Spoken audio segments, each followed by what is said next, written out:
Hello students, मैं रमेश से स्वागत करता हूं। आज के इस वीडियो में हम पढ़ रहे थे कक्षा 10 की प्रश्नावली नंबर 12.2 के इससे पहले वाले वीडियो में हमने 6 तक प्रश्नों को हल कर लिया है। जिन विद्यार्थियों को किसी भी प्रकार की कोई भी समस्या है, लिंक डिस्क्रिप्शन बॉक्स में है, चैनल पे जाइए, वहाँ पे भी आपको प्लेलिस्ट मिल जाएगी। इससे पहले वाले वीडियो की लिंक आपको डिस्क्रिप्शन बॉक्स में मिल रही है। अगर वही वीडियो देखना है तो यहाँ से देख सकते हो। अदरवाइज 5वीं 8वीं 9वीं 10वीं 11वीं इनकी प्लेलिस्ट बनी हुई है। जिस भी प्रश्न में डाउट है, थंबनेल में देखिए प्रश्न संख्या और उस वीडियो में जाके अपना जो भी डाउट है क्लियर कीजिए। अपनी तैयारी को बेहतर बनाइए। अर्धवार्षिक आ चुकी है आपकी, अभी जितने टॉपिक हो चुके हैं उनको एकदम अच्छे से तैयार कीजिए और अपने जो भी रिजल्ट है उसको बेहतर बनाइए। करते हैं शुरू प्रश्न संख्या 7 से। एक ठोस में ऊंचाई 120 सेंटीमीटर और त्रिज्या 60 सेंटीमीटर वाला एक शंकु सम्मिलित है, जो 60 सेंटीमीटर त्रिज्या वाले एक अर्धगोले पर अध्यारोपित है। किस पर? अर्धगोले पर। इस ठोस को पानी से भरे हुए एक लंबवर्तीय बेलन में इस प्रकार सीधा डाल दिया जाता है कि यह बेलन की तली को स्पर्श करे। यदि बेलन की त्रिज्या 60 सेंटीमीटर है और ऊंचाई 180 सेंटीमीटर है तो बेलन में शेष बचे पानी का आयतन ज्ञात कीजिए। क्या करना है आपको? जो बेलन में पानी भरा हुआ है उसमें ये आकृति डालने के बाद जो पानी बचा है, यानी इसका जितना आयतन है इस आकृति का, उतना पानी तो बाहर निकल जाएगा। जो पीछे बचा है ना पानी, उसका आयतन अपने को ज्ञात करना है। तो कैसे करेंगे? सबसे पहले डायग्राम बनाते हैं। डायग्राम मैंने ऑलरेडी बनाया हुआ है, उसमें विमाएं वगैरह आपने समझ के लिख लेंगे। ये ऐसा डायग्राम बनेगा इसका। ये बेलन है, इसके अंदर ये आकृति जो अंदर आपको दिख रही है ना, गोला और शंकु जुड़ा हुआ, ये आकृति इसमें डाल दी जाती है। ये आकृति जब डालेंगे, पानी में कोई भी चीज डालते हैं तो उसके आयतन का पानी बाहर आ जाता है। तो इस आकृति का जितना आयतन होगा उतना पानी तो इस बेलन से बाहर आ जाएगा। अंदर बचेगा, जो पानी अंदर बच रहा है, यहां पे बचेगा कुछ एक, तो जो खाली जगह है वहां पे, और कुछ एक इधर और ऊपर। इस पानी का अपने को क्या करना है? आयतन ज्ञात करना है। बहुत ही सिंपल है। कैसे करेंगे? बेलन का आयतन ज्ञात कर लेंगे, उसमें से इस आकृति का आयतन घटा देंगे तो अपने पास जो पीछे पानी बचा उसका आयतन आ जाएगा। तो करते हैं शुरू। पहले जो दिया गया है वो लिख लेते हैं। अर्धगोले की त्रिज्या कितनी है? 60 सेंटीमीटर। बेलन की भी कितनी है? 60 सेंटीमीटर। शंकु की ऊंचाई कितनी है? शंकु की ऊंचाई है 120 सेंटीमीटर। कितनी है? 120 सेंटीमीटर। इधर त्रिज्या इसकी इधर है, वो इधर भी होगी, तो ये इसके लिए कितना है? आर का मान 60 सेंटीमीटर। तो ये पूरी आकृति जो अंदर आकृति है इसकी ऊंचाई कितनी हुई? 60 और 120 180, और बेलन की दी भी कितनी गई है? 180। यानी इन्होंने जोड़ तोड़ करके ही दी है अपने को। परेशान तो होना ही नहीं है स्टूडेंट्स को, प्रश्न वाला सब कुछ देता है आजकल। अब इसका हमें पानी का आयतन ज्ञात करना है, तो बेलन का आयतन माइनस इस आकृति का आयतन। इस आकृति का आयतन कैसे करेंगे? शंकु का आयतन प्लस अर्धगोले का आयतन। तो सबसे पहले जो दिया है वो लिख लेते हैं। दिया क्या क्या है अपने को? दिया है, इसमें दिया है बेलन की ऊंचाई। बेलन की ऊंचाई, बेलन की ऊंचाई कितनी हो जाएगी? बेलन की ऊंचाई अपने मान लेते हैं कैपिटल एच, बराबर हो जाएगा 180 सेंटीमीटर। और बेलन की त्रिज्या क्या हो जाएगी? आर, क्योंकि सबकी त्रिज्या आर है तो 60 सेंटीमीटर बराबर है त्रिज्या, तो अपने आर ही मान लेंगे। और शंकु की ऊंचाई, शंकु की ऊंचाई ये कितनी है? Small H. और दिया कितना है अपने को? 120 सेंटीमीटर। शंकु की ऊंचाई वो कितनी दी गई है? 120 सेंटीमीटर दी गई अपने को। और शंकु की त्रिज्या कितनी है? वो 60 सेंटीमीटर ही है। अर्धगोले की त्रिज्या भी कितनी है? अर्धगोले की त्रिज्या लिख लेते हैं अपने, ताकि मान रखते टाइम दिक्कत ना आए। टोटल जब लिखे होते हैं तो सीधे देख के लिखने होते हैं। अर्धगोले की त्रिज्या आर ये है, ये कितनी है? 60 सेंटीमीटर। अतः पानी का आयतन क्या हो जाएगा? अतः शेष पानी का आयतन, शेष पानी का आयतन, शेष पानी का आयतन क्या हो जाएगा? बेलन का आयतन, बेलन का आयतन माइनस इस अर्धगोले का आयतन, माइनस अर्धगोले का आयतन और माइनस शंकु का आयतन, माइनस शंकु का आयतन।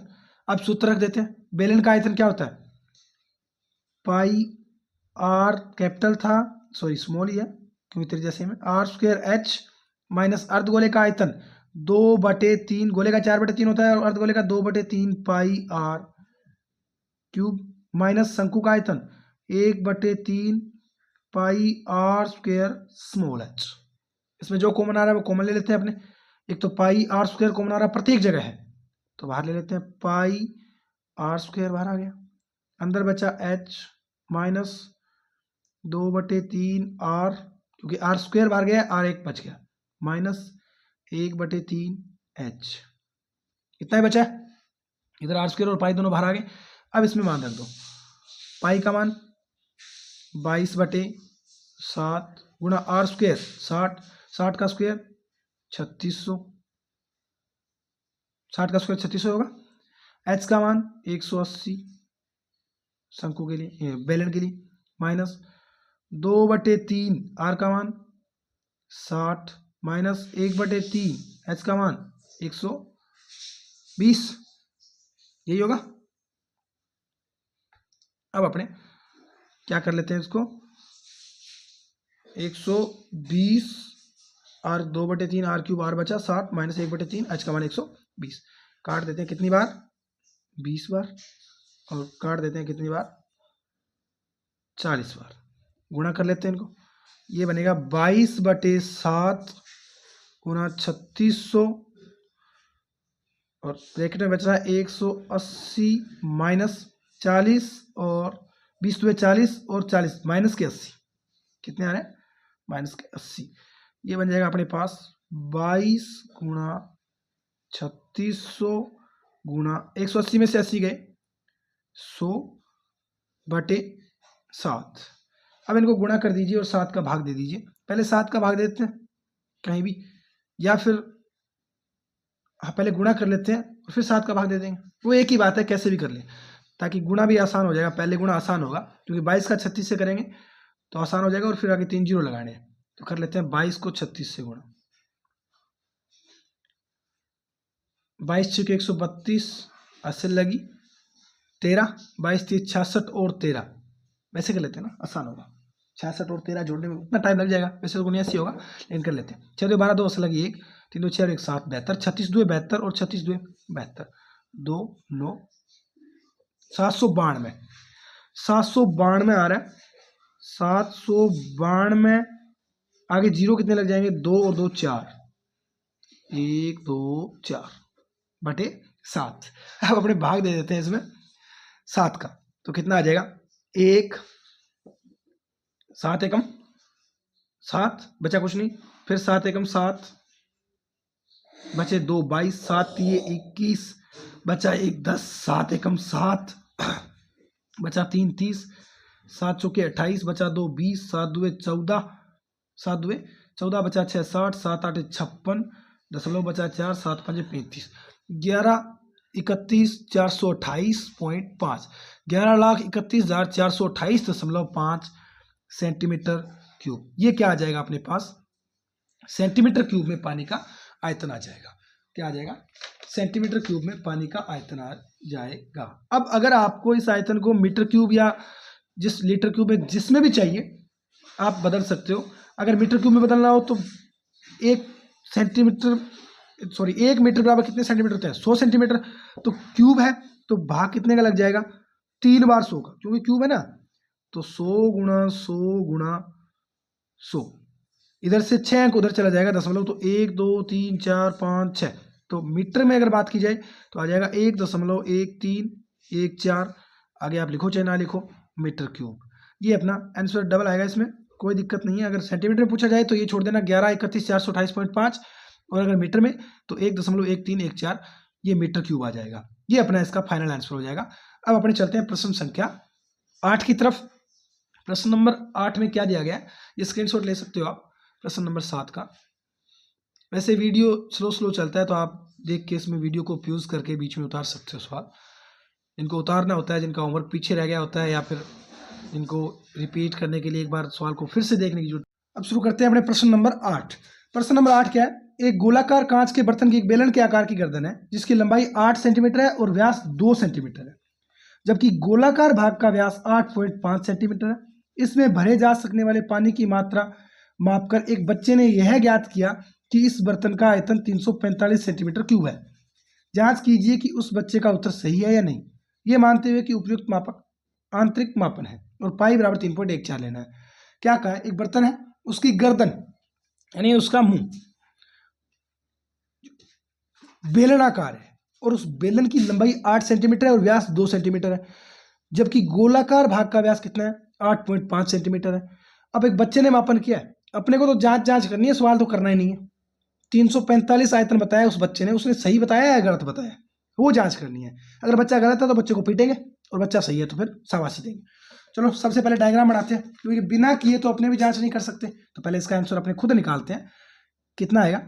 वो 345 अगर आ गया तो बच्चा सही है, अदरवाइज बच्चा नालायक है। ये अपने बर्तन बन रहा है, ध्यान देना। ये बर्तन है, ये बर्तन एक बार गिर गया था, थोड़ी सी मोच आ चुकी है इसमें। और इसका मुंह कैसा है? इसकी जो गर्दन है, वो गर्दन है बेलनाकार। ये केमिस्ट्री लैब में अगर आपने देखा हो तो बालकनी जैसा, वो एक क्या बोलते हैं इसको, परखनली, क्या परखनली जैसा सा ही बिल्कुल ऐसे होते हैं जार।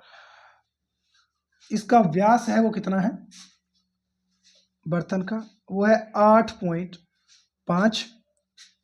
इसका व्यास 2 सेंटीमीटर, इसकी हाइट 8 सेंटीमीटर। ये सब दिया गया है, जो लिख लेते हैं। दिया क्या क्या है अपने को? दिया है बेलन का आयतन, दिया है बेलन का आयतन, सॉरी बेलन का आयतन नहीं, बेलन की ऊंचाई। बेलन की ऊंचाई कितनी है? 8 सेंटीमीटर।